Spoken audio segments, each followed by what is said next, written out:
Hello, bonjour et bienvenue sur TGS Devoir. J'espère que vous allez bien. Aujourd'hui, nous allons aborder un thème important pour la préparation des examens, puisque c'est la période, évidemment. Comment réussir la préparation de son oral pour le brevet?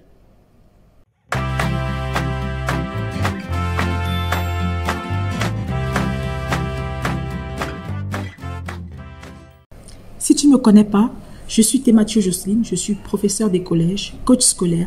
J'accompagne les enfants à réussir leur scolarité et j'accompagne les parents à comprendre davantage leurs enfants pour les aider à réussir leur scolarité. Donc, si tu es un parent ou si tu es un jeune adolescent qui a besoin de repères, qui a besoin d'organisation, qui a besoin de savoir comment trouver les bonnes méthodes pour réussir tout en étant dans la bienveillance, alors tu es au bon endroit, n'hésite pas à me contacter. La première chose que nous devons faire pour réussir la préparation de notre brevet, c'est de choisir un thème. Il y a 3 possibilités en fait. Donc, tout d'abord, nous pouvons choisir de parler de notre parcours à venir. Alors, le parcours à venir, ça consiste à parler de comment est-ce qu'on a fait la recherche de son stage, de ce qu'on a trouvé dans son stage.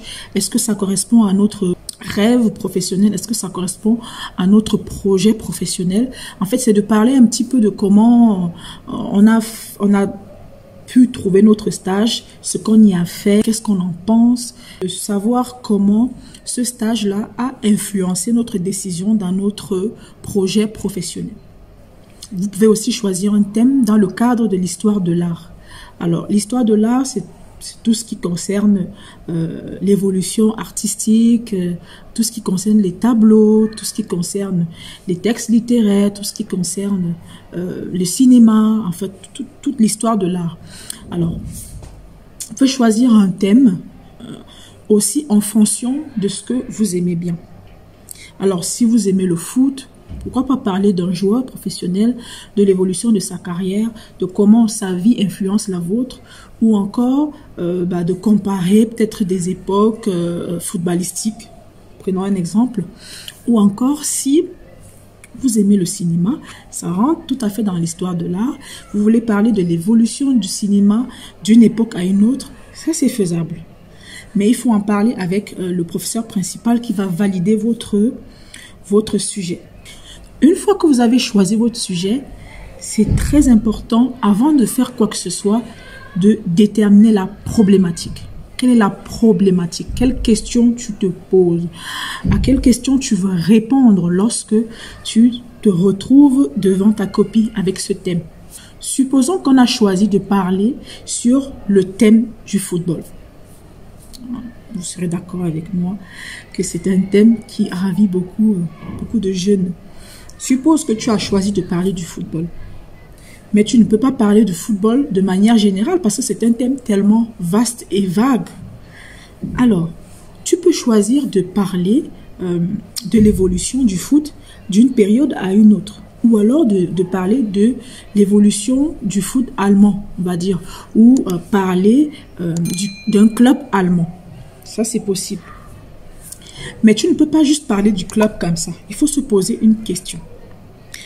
La question pourrait être: comment est-ce que le club a évolué avec le temps? Ou alors, comment ce club a pu influencer la vie des jeunes aujourd'hui et peut-être influencera la vie des jeunes plus tard? Ça, c'est une problématique concernant le foot, concernant le club et concernant un élément de la vie de ce club. Vous voyez que la problématique permet justement d'ouvrir les tiroirs et de se concentrer sur un élément. Pensez-y. La problématique permet de se concentrer sur un élément de la thématique parce que la thématique est très vague.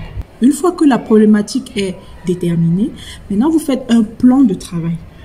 Vous n'allez pas commencer à parler sur le thème comme ça. Parler sur le thème revient justement à répondre à la problématique. Alors, comment est-ce que tu réponds à la problématique?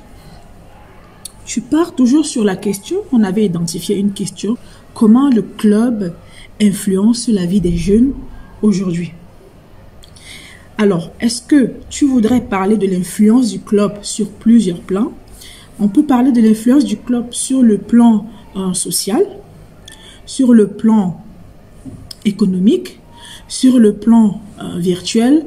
Là, tu as répondu à la question en donnant les éléments de réponse. Avec ces éléments de réponse-là que tu pourras structurer ton plan.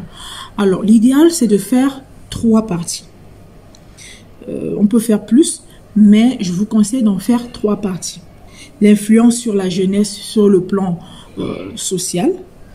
On peut parler de comment les footballeurs sont des héros, comment ils sont des modèles pour ces jeunes et ainsi de suite. Deuxièmement, on peut parler sur le plan économique. Alors, en quoi le foot influence économiquement la vie de ces jeunes? On peut éventuellement parler de comment ils font des paris, éventuellement, comment ils dépensent un peu plus pour s'acheter des vêtements, voilà, il faut en parler. Troisième chose, et ainsi de suite. On voit bien là qu'on a structuré notre exposé. En conclusion, on peut éventuellement résumer cela et dire ce qu'on pense. Hein. Il faut toujours dire ce qu'on pense d'un sujet. Après l'avoir évoqué, c'est bien de donner son avis personnel. D'accord? Sans oublier de dire pourquoi est-ce qu'on a choisi ce thème. Une fois qu'on a fait notre plan, on va trouver des éléments d'illustration. On doit trouver des exemples. Il faut aller chercher, soit sur Internet, chercher soit dans ses archives personnelles, chercher soit dans ses connaissances personnelles pour pouvoir illustrer, pour pouvoir donner des exemples et des images à tout ce qu'on déclare, à tout ce qu'on dit dans notre rédaction. Parce qu'il faut pouvoir justifier. Parce que les professeurs vous demanderont forcément de justifier. Vous demanderont des exemples si vous n'en donnez pas. Vous voudront en savoir plus. Donc, c'est bien, dès le départ, de leur donner le plus de détails possible pour qu'ils ne vous posent pas beaucoup de questions. Faire un diaporama. Faites un diaporama. Vous ne pouvez pas faire votre présentation, votre illustration, donner des exemples, dire autant de choses sans pouvoir faire structurer votre travail. Ne vous contentez pas juste de faire des images, de faire des petites choses, copier-coller des images. Non. Faites un diaporama propre, élégant, à votre image et surtout soyez présentable. Venez le jour de l'oral présentable. Quand je parle de présentable, ce n'est pas de mettre des baskets ou de mettre un jogging. Non. Portez un vêtement qui vous valorise. Pas forcément une veste cravate, non.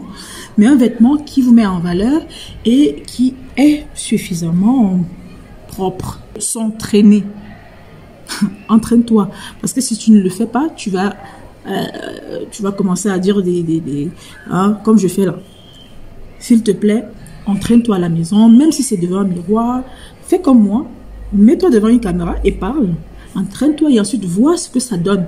Vois ce que ça donne voilà, au niveau mimique, au niveau de ta gestuelle, au niveau de ta manière de parler, au niveau de l'articulation même de tes mots. Donc, prends le temps vraiment de bien structurer ton travail et de bien t'entraîner à l'oral pour te sentir à l'aise. Alors, le petit bonus que je peux t'offrir, c'est respirer lorsque tu sens le trac monter. Tu respires par le ventre. On gonfle le ventre, on rentre le ventre à l'intérieur. Et ça va vraiment t'aider. Tous ceux qui ont envie de se préparer et d'être prêts pour le brevet, pour l'oral du brevet, n'hésitez pas à me contacter. N'hésitez pas à prendre rendez-vous, à m'écrire ou à m'envoyer un mail pour pouvoir s'organiser, de mettre en place tout ce que je viens de vous dire ici à l'oral. Donc, j'espère que vous allez tous réussir à conquérir ce diplôme. À très bientôt sur TJS Devoir.